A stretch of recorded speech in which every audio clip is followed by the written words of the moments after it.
Hi hello ನಮಸ್ತೆ, ನಾನು ರಾಜು ಅಷ್ಟೇ. ನೀವು ನೋಡ್ತಿದ್ದೀರಾ centre point Kannada YouTube channel. Vaibhav Suryavanshi tsunami batting, ದಾಖಲೆಗಳೆಲ್ಲ ಧೂಳಿಪಟ.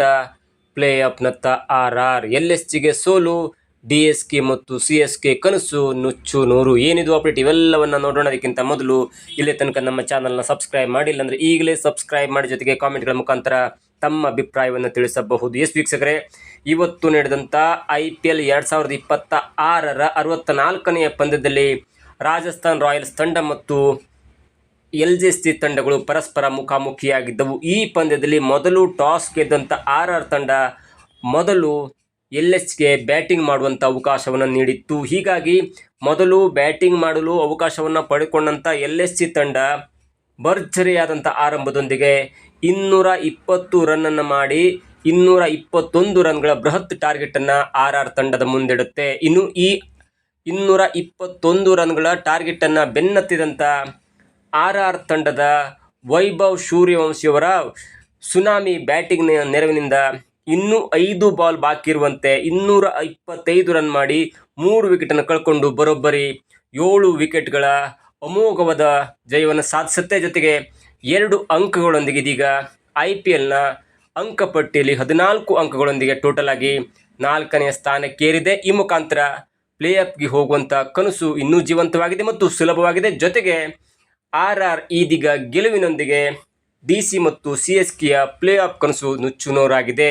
ಇನ್ನು ಈ ಪಂದ್ಯದ ಬ್ಯಾಟಿಂಗ್ ಮತ್ತು ಬೌಲಿಂಗ್ ಹೇಗಿತ್ತು ಎನ್ನುವುದನ್ನು ನೋಡ್ತಾ ಹೋದರೆ, ಮೊದಲು ಬ್ಯಾಟಿಂಗ್ ಮಾಡಿದಂಥ LSG ತಂಡ ಮಿಶೆಲ್ ಮಾರ್ಷ್ ಅವರ ಅದ್ಭುತ ಬ್ಯಾಟಿಂಗ್ ಜೊತೆಗೆ ಜೋಸ್ ಇಂಗ್ಲಿಸ್ ಅವರ ಅಮೋಘವಾದ ಬ್ಯಾಟಿಂಗ್ ನೆರವಿನಿಂದ ಉತ್ತಮ ಆರಂಭವನ್ನು ಪಡ್ಕೊಳ್ತು. ಅದರಲ್ಲೂ ಜೋಸ್ ಇಂಗ್ಲಿಸ್ ಅವರು 29 ಎಸೆತದಲ್ಲಿ 7 ಬೌಂಡ್ರಿ ಮತ್ತು 3 ಅಮೋಘವಾದ ಸಿಕ್ಸರ್ಗಳ ನೆರವಿನಿಂದ 60 ರನ್ ಹೊಡೆದು ಔಟ್ ಆಗ್ತಾರೆ.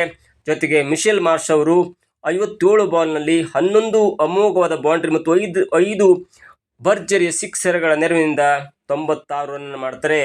ಒಂದು ಹಂತಕ್ಕೆ 8.1 ಓವರ್ನಲ್ಲಿ LSG ತಂಡ 109 ರನ್ ಮಾಡಿ ಯಾವುದೇ ವಿಕೆಟನ್ನು ಕಳ್ಕೊಂಡಿರಲಿಲ್ಲ. ಅದಾದ ನಂತರ ಮಿಶೆಲ್ ಮಾರ್ಷ್ 96, ಜೋಸ್ ಇಂಗ್ಲಿಸ್ 60 ಮತ್ತು ನಾಯಕ ರಿಷಬ್ ಪಂತ್ ಅವರು 35 ರನ್ನನ್ನು ಮಾಡಿ ಟೋಟಲ್ ಆಗಿ 220 ರನ್ನನ್ನು ಮಾಡ್ತಾರೆ.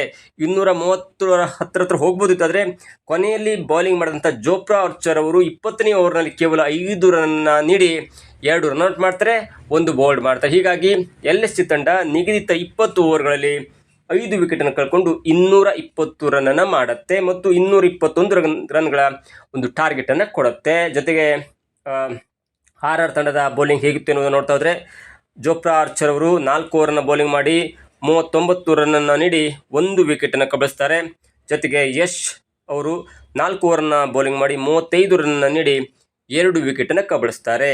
ಇದು LSG ತಂಡದ ಬ್ಯಾಟಿಂಗ್ ಆಯಿತು. ಇನ್ನು ಈ 221 ರನ್ಗಳ ರನ್ನನ್ನು ಚೇಂಜ್ ಮಾಡುವತ್ತ ಬಂದಂಥ RR ತಂಡದ ಓಪನರ್ಗಳಾದಂಥ ಯಶಸ್ವಿ ಜೈಸ್ವಾಲ್ ಮತ್ತು ಸೂರ್ಯವಂಶಿ ಅವರು ಅಬ್ಬರದ ಬ್ಯಾಟಿಂಗನ್ನು ಮಾಡ್ತಾರೆ.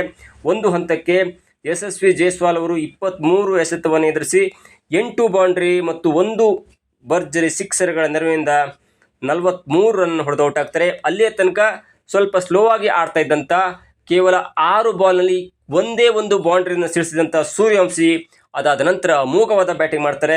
ಬ್ಯಾಟಿಂಗ್ ಹೇಗಿತ್ತು ಅಂದರೆ, ನೀವು ಯಾವ ಕಡೆ ಬಾಲ್ ಹಾಕಿದ್ರೂ ಕೂಡ ಅವರು ಹೊಡಿತಾ ಇದ್ರು. ಸ್ಟಂಪ್ ಮೇಲೆ ಹಾಕಿ ಬೌನ್ಸ್ ಮಾಡಿದರೆ ಕೀಪರಿಂದ ಹಿಂದ್ಗಡೆ 6 ಹೊಡಿತಾ ಇದ್ರು. ಆಫ್ ಸೈಡ್ ಹಾಕಿದರೆ ಅಲ್ಲೂ ಕೂಡ 6 ಹೊಡಿತಾ ಇದ್ರು. ಲಾಂಗ್ ಆನ್ ಕಡೆ ಹಾಕಿದರೆ ಅಲ್ಲೂ ಕೂಡ 6 ಹೊಡಿತಾ ಇದ್ರು. ಯಾವ ಕಡೆಯೂ ಕೂಡ ಬಿಟ್ಟಿಲ್ಲ.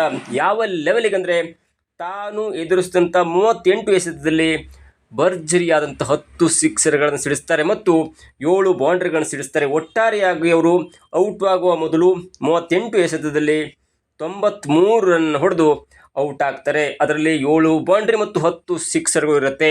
ಆ 10 ಸಿಕ್ಸರ್ ಮತ್ತು ಬೌಂಡ್ರಿಗಳ ಲೆಕ್ಕ ಹಾಕಿದ್ರೆ ಅವುಗಳ ರನ್ಗಳ ಸಂಖ್ಯೆ 88 ಆಗುತ್ತೆ. ಹೀಗಾಗಿ ಕೇವಲ 5 ರನ್ನನ್ನು ಅವರು ಸಿಂಗಲ್ ಮತ್ತು ಡಬಲ್ಗಳ ಮುಖಾಂತರ ಆಡಿ ಬರೋಬ್ಬರಿ 93 ರನ್ನನ್ನು ಗಳಿಸಿ ಔಟ್ ಆಗ್ತಾರೆ. ಜೊತೆಗೆ ಅವರ ಮತ್ತೊಂದು ದಾಖಲೆ ಅಂದರೆ, IPL ಸೀಸನ್ 2026ರಲ್ಲಿ 579 ರನ್ನನ್ನು ಗಳಿಸಿ ಆರೆಂಜ್ ಕ್ಯಾಪ್ ಹೋಲ್ಡರ್ ಆಗಿ ಮಿಂಚ್ತಾರೆ. ಜೊತೆಗೆ 53 ಸಿಕ್ಸರ್ಗಳನ್ನು ಸಿಡಿಸಿ ಈ ಸೀಸನ್ನ ದಾಖಲೆಯ ಅತ್ಯಂತ ಜಾಸ್ತಿ ಸಿಕ್ಸರ್ ಸಿಡಿಸಿದಂಥ ಆಟಗಾರ ಎನ್ನುವಂಥ ಪಟ್ಟಿಯಲ್ಲೂ ಕೂಡ ಅವರು ಫಸ್ಟ್ ಆಗಿರ್ತಾರೆ.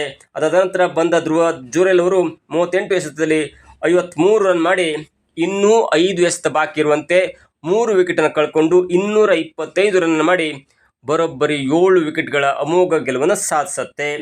ಇನ್ನು LSG ತಂಡದ ಬೌಲಿಂಗ್ ಹೇಗಿತ್ತು ಅನ್ನೋದು ನೋಡ್ತಾ ಹೋದರೆ ಮೋಹಸಿನ್ ಅವರು 4 ಓವರನ್ನು ಬೌಲಿಂಗ್ ಮಾಡಿ 31 ರನ್ ನೀಡಿ 1 ವಿಕೆಟನ್ನು ಪಡ್ಕೊಳ್ತಾರೆ. ಇಷ್ಟರ ಮಟ್ಟಿಗೆ LSG ತಂಡದ ವಿರುದ್ಧ RR ತಂಡ 7 ವಿಕೆಟ್ಗಳ ಗೆಲುವನ್ನು ಸಾಧಿಸುವ ಮುಖಾಂತರ ಅಂಕಪಟ್ಟಿಯಲ್ಲಿ 14 ಅಂಕಗಳೊಂದಿಗೆ ಇದೀಗ 4ನೇ ಸ್ಥಾನಕ್ಕೇರಿದೆ. ಜೊತೆಗೆ ಪ್ಲೇ ಆಫ್ನ ಕನಸು ಇನ್ನೂ ಹತ್ತಿರವಾಗ್ತಿದೆ.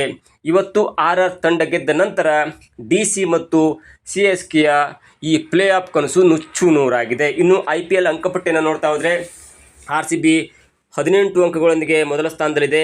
GT 16 ಅಂಕಗಳೊಂದಿಗೆ 2ನೇ ಸ್ಥಾನದಲ್ಲಿದೆ. SRH 16 ಅಂಕಗಳೊಂದಿಗೆ 3ನೇ ಸ್ಥಾನದಲ್ಲಿದೆ. ರಾಜಸ್ಥಾನ್ ರಾಯಲ್ಸ್ ತಂಡ 13 ಅಂಕಗಳೊಂದಿಗೆ 13 ಪಂದ್ಯದಿಂದ 14 ಅಂಕಗಳೊಂದಿಗೆ 4ನೇ ಸ್ಥಾನದಲ್ಲಿದೆ. ಇನ್ನು ಪಂಜಾಬ್ ಕಿಂಗ್ಸ್ ತಂಡ 13 ಪಂದ್ಯದಲ್ಲಿ 13 ಅಂಕಗಳೊಂದಿಗೆ 5ನೇ ಸ್ಥಾನದಲ್ಲಿದೆ. ಅವರು LSG ವಿರುದ್ಧ ಗೆಲ್ಲಲೇಬೇಕಾಗಿದೆ ಕೊನೆಯ ಪಂದ್ಯದಲ್ಲಿ. ಇನ್ನು KKR ಕೂಡ ಮುಂದೆ ಬರಬಹುದು. ಅವರು ಕೂಡ 2 ಪಂದ್ಯವನ್ನು ಗೆದ್ದರೂ ಕೂಡ 15 ಅಂಕ ಆಗುತ್ತೆ. ಒಂದು ವೇಳೆ RR ತಂಡ ಮುಂಬರುವ ಮುಂಬೈ ವಿರುದ್ಧ ನೇರವಾಗಿ ಮತ್ತೊಂದು ಪಂದ್ಯವನ್ನು ಗೆದ್ದರೆ ಆಗ ಪಂಜಾಬ್ ಕಿಂಗ್ಸ್ ತಂಡ ಮತ್ತು KKR ಇವೆರಡೂ ಕೂಡ ಮನೆ ಹೋಗುತ್ತೆ.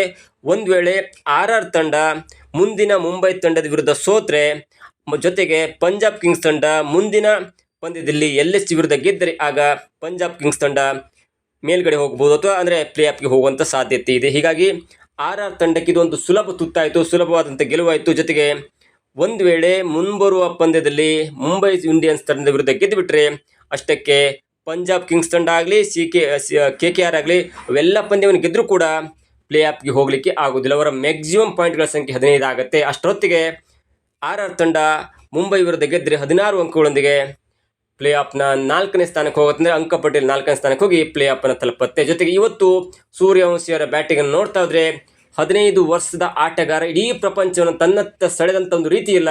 ಅದು ನಿಜಕ್ಕೂ ಕೂಡ ಪ್ರತಿಯೊಬ್ಬ ಕ್ರಿಕೆಟ್ ಅಭಿಮಾನಿಗಳು ಹಬ್ಬವೇ ಸರಿ. ಇದಾಗಿತ್ತು ಇವತ್ತಿನ ವಿಶೇಷ. ನೋಡ್ತಾ ಇರಿ centre point Kannada YouTube channel.